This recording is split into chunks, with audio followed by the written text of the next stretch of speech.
Welcome, in today's video tutorial I will show you how to plant the bomb in the CS2 game. So to do it you have to get inside the bomb site. For example, it will be A on the Dust2 map.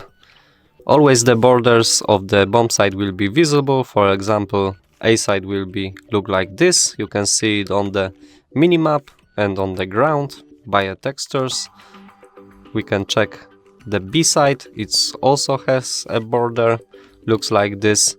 Every map will be different, but you can see it on the minimap.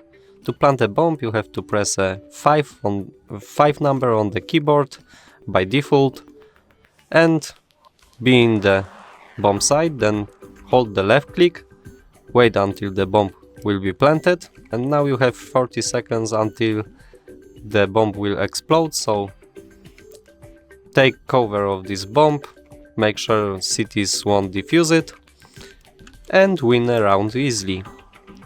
That's all for today. Leave a like, comment and subscribe to our channel. Bye!